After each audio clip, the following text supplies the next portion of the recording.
This is my new front porch. Well, new flooring for it at least. I thought this entire project would be a weekend project, but I was so wrong. The demolition alone was a multi-weekend nightmare. You could catch all of that drama in my part 1 video if you'd like. But in this video, I'll share the fun part, putting in the new floors. I've never done flooring before, nor have I ever really constructed something for the outdoors. I laid down the surface contact plywood for the new subfloor, and then sprayed in big gap foam at all the irregular gaps between the plywood and the stone walls. I also sealed the gaps between the plywood boards with silicone. That was when I started thinking about how I was going to cut the ends of the new wood flooring to be snug against those stones.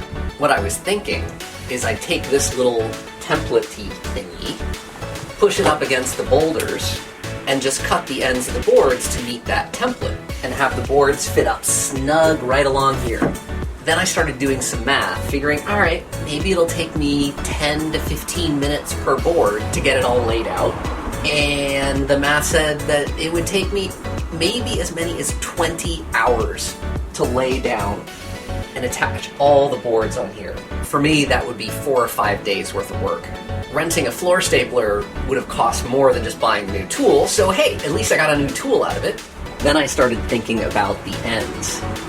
Was I really going to cut the edge of an entire board to deal with all this irregularity?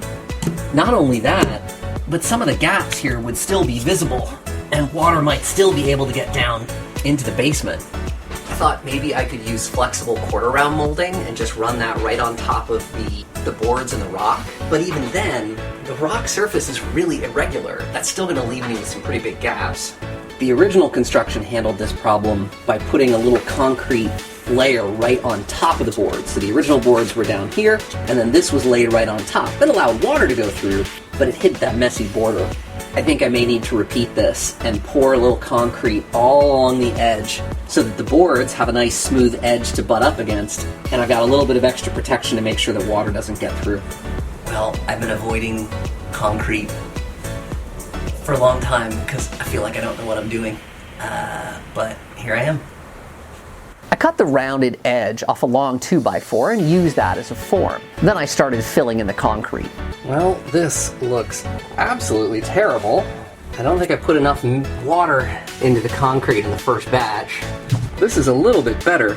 I definitely got enough water in the second batch. For new flooring, I thought about doing tile, but my wife felt that using wood would be more in character with the house. Home Depot didn't sell this kind of tongue-and-groove wood flooring, so I called around, I spoke to distributors and resellers and more before someone pointed me to a retailer that they sold to, Alki Lumber, which is just a mile south of me. I wasn't sure how I should finish it, but I didn't want to just paint it. Why spend so much money on wood to just cover it up with paint?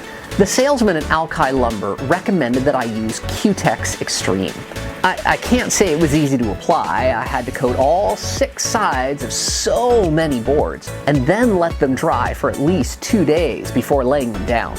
And then I had to apply a second coat to the finished installation. The finish was gorgeous though.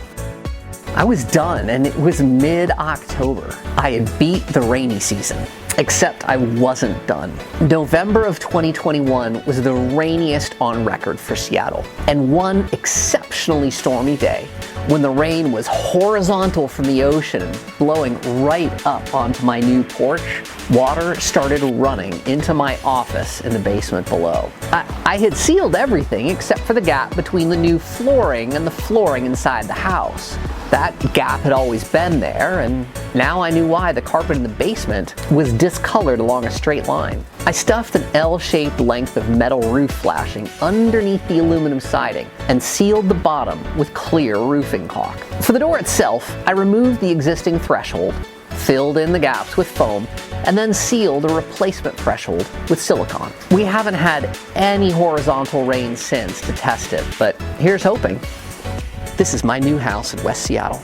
It's a century old, with half a century of deferred maintenance, and a couple of odd decisions by the last homeowner. Subscribe to my channel to catch all the different projects that I undertake to get this place updated.